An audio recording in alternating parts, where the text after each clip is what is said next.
my question here, Professor Wolff, is if you could comment on, your organization, Democracy at Work, encourages people to learn about, become part of, do whatever they can to have democracy in democracy in the workplace, meaning each person owns a share, each person has a voice, that kind of thing, down to every, not just the people at the top, but down to every single worker.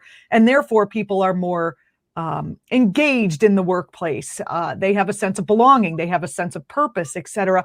Talk about if that kind of establishment were widespread. Let's go on and dream. There's 50-60% of workplaces in the United States are functioning this way, let's say.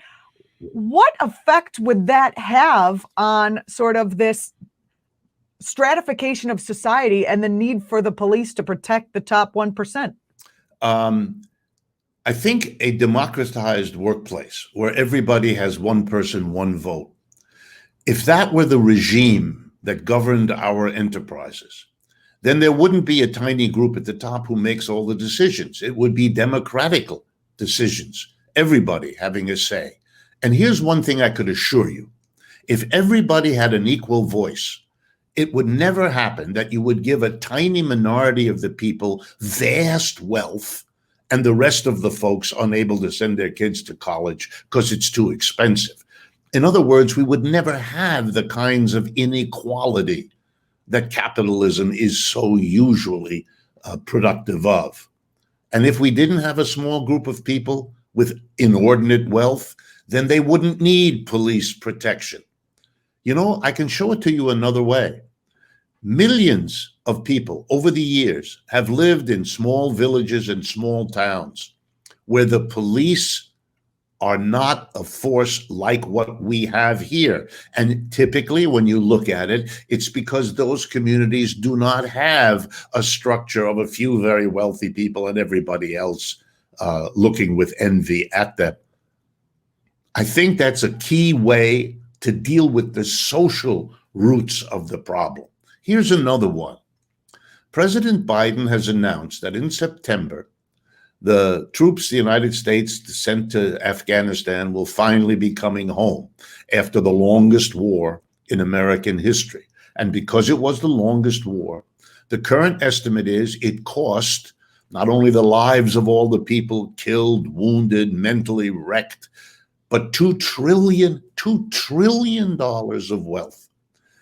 If we had used that wealth instead of going to Afghanistan to really do something for the bottom half of the United States in terms of jobs, housing, schools, medical care, you would have transformed this country into a much less unequal society with much less in the way of social problems, much less need for the police. Then the defunding of the police wouldn't be taking away their money. It would be removing an institution we no longer need, which is good for everybody. And by the way, it's good for the police too, because the police cannot solve a social problem. They can repress the people protesting against it, but they cannot solve the problem. That's why it doesn't go away. We already have put an inordinate number of African Americans into our prisons. We have more people in prison than any other country per capita in the world. It's outrageous, the repression that we have imposed, and it doesn't solve anything. It keeps costing us money. It's like that war in Afghanistan. By all accounts, the Taliban, our enemy over there, we were told, is more powerful and more entrenched now than it was 20 years ago when this began.